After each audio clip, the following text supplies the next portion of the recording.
India plus media news में स्वागत है आप सभी का।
चार पक्के दोस्त, तीन बने पक्के गुरु महाराज जी के प्रेमी, चौथा था नास्तिक। तीनों ने मन बनाया श्री अनंतपुर धाम दर्शन करने जाएंगे। चौथे से पूछा तू भी चल पड़। चौथे ने कहा मैं नास्तिक हूँ, खाऊंगा पीऊंगा मौज करूंगा, क्या रखे श्री अनंतपुर धाम में। अब जैसी संगत ऐसी संगत, बोले नहीं तू चलेगा। उसको भी उठाया, जबरदस्ती गाड़ी में बिठाया, श्री अनंतपुर धाम ले गए। बोले यहाँ तक तो तुम ले आए, पर मैं दर्शन नहीं करूंगा गुरु महाराज जी के, मैं बाहर खड़ा रहूंगा। गुरु पूजा का टाइम था, इतनी लंबी लाइन थी, कौन जाएगा लाइन में। बोला मैं बाहर खड़ा रहूंगा, तुम दर्शन कर लेना। ये हमारा टीडीआई आश्रम हमारे परम पूजनीय रहवर महात्मा नित्य विवेकानंद जी ने अपने इष्ट देव दाता दयाल जी महाराज जी को पूरा करने के लिए, उनकी मौज को ये भक्ति का महान केंद्र बनाया है।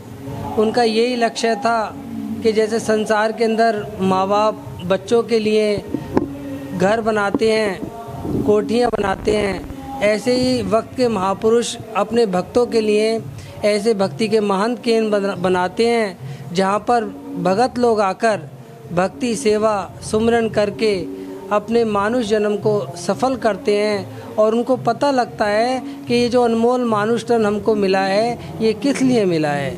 इसके ज्ञाता केवल वक्त के महापुरुष हैं। हमारा श्री अनंतपुर धाम भक्ति का एक महान केंद्र है, जहाँ पर इस समय हमारी छठी गद्दी चल रही है। और हमारे छठी पातशाही जी महाराज दाता दीन दयाल जी महाराज अपने शरीर पर लाखों कष्ट उठाकर के संसार के ऊपर इतना महान उपकार कर रहे हैं इस समय कि कोई भी नहीं कर सकता।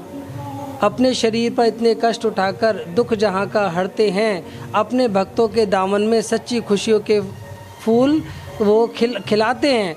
और वो ऐसा फूल खिलाते हैं, संसार के फूल तो मुरझा जाते हैं, पर वो भक्ति का ऐसा फूल खिलाते हैं जो कभी मुरझाता नहीं है और उसकी खुशबू रात दिन महकती रहती है। ऐसे ही हमारे श्री अनंतपुर धाम की खुशबू चारों तरफ फैली हुई है। हमारे गुरु महाराज निष्काम सेवा भक्ति का पाठ पढ़ाते हैं और वो देश के लिए हमको आगाह कर रहे हैं कि जैसा इस समय देश की पोजीशन है, सिचुएशन है, जैसा समय चल रहा है, उसके लिए महापुरुषों ने हम सभी गुरुमुखों को ये आज्ञा फरमाई हुई है।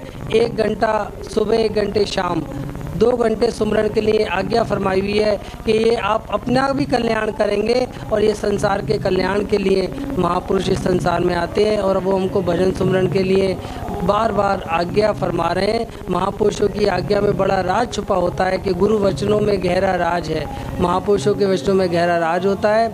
और हम सब बड़े भाग्यशाली हैं। हमारे परम पूज्य स्वामी जी ने 48 ऑपरेशन कराकर अपने शरीर के ऊपर, जैसे गारंटर कोई गारंटी ले लेता है फंस जाता है, ऐसे संत महापुरुष भी हम लोगों की गारंटी लेते हैं। हमारे पूज्य रहवर महात्मा नित्य विवेकानंद जी ने अपने शरीर के ऊपर इतने कष्ट सहे और निष्काम भक्ति का हम सबको पाठ पढ़ाया। ऐसे भक्ति के महान केंद्र बनाए हुए हैं। ये रोहिणी के अंदर भी बनाया हुआ है, नोएडा के अंदर भी, खुर्जा के अंदर भी, पंजाब में लुधियाना में उपकार भवन हमारे पंचम पातशाही ने अपने मुखारविंद से उसका नाम रखा था उपकार भवन। जो भी श्रद्धा विश्वास लेकर आएगा उसके ऊपर उपकार ही उपकार हो जाएगा। तो संत महापुरुष ऐसे उपकार करते हैं। हमारे गुरु महाराज जी ने हम सब जीवों के ऊपर उपकार किया है। ये TDI सोनीपत के ऊपर एक महान उपकार है। यहाँ की अभी की आप पोजीशन देखिए कि यहाँ पे क्या चारों तरफ खाली खाली नज़र आ रहा है, पर एक समय ऐसा आएगा यहाँ पर ऐसे भक्ति के पुष्प खिलेंगे। यहाँ पर भक्ति का एक महान केंद्र बन चुका है ये सोनीपत आश्रम उपहार भवन। तो यहाँ पर जो भी आएगा वो भक्ति का लाभ उठाएगा और जो भी श्रद्धा से यहाँ शीश झुकाएगा और उसका संसार में भी मान सम्मान होगा और मालिक की दरगाह में भी वो उच्च पद को प्राप्त करेगा। हम सब गुरु महाराज जी के प्यारे, हम सेवक हैं, हम अनंतपुर दरबार के दास हैं, हम सेवक हैं। हम सब गुरु महाराज जी की आज्ञा अनुसार हम सब सेवा कर रहे हैं। हमको खुद भी यही पाठ पढ़ाया जाता है, आप भजन सुमरण करो। और हमको भी, हम सब संगत को भी यही हाथ जोड़कर विनती करते हैं कि भाई सब लोग भजन सुमरण करेंगे। जैसे शरीर की खुराक भोजन होती है, आत्मा की खुराक भजन सुमरण होती है। और अब हमारा कल हमारे हृदय सम्राट हाजरा हजूर महाराज जी का शुभ अवतार दिवस है और उसी अवतार दिवस के उपलक्ष्य में इस आश्रम का भी मुहूर्त होगा, बड़े धूमधाम से होगा, क्योंकि महापुरुष रूहों को आज़ाद कराने के लिए आए हुए हैं। 15 अगस्त का दिन वैसे ही स्वतंत्रता दिवस है, ऐसे हमारी आत्मा को आज़ाद कराने के लिए हमारे छठी पातशाही जी महाराज जी ने अवतार लिया हुआ है। तो इस खुशी की पूरे संसार में एक अलग ही लहर छाई हुई है। हर आश्रमों पर, हर घर के अंदर उनका शुभ अवतार दिवस मनाया जा रहा है, मनाया जाएगा। तो इस खुशी की सबको बहुत बहुत बधाइयाँ हों, मुबारकें हों। और हमसे कोई बोलने में कोई अगर, क्योंकि हमारा दरबार का ये तो आप अचानक आ गए हैं, हमारे दरबार की कोई पब्लिसिटी नहीं है, कोई प्रचार नहीं है, क्योंकि सूर्य और चंद्रमा निकले हुए, उन्होंने कहीं पोस्टर नहीं लगाए हुए कि भक्ति करे पाताल में तो प्रकट होए आकाश। ये तो ऐसी निष्काम भक्ति है, चारों तरफ इस अनंतपुर धाम का झंडा लहरा रहा है, लहराता रहेगा। आप सबको भी इस दिन की बहुत बहुत बधाइयाँ हों। बोलो जयकारा।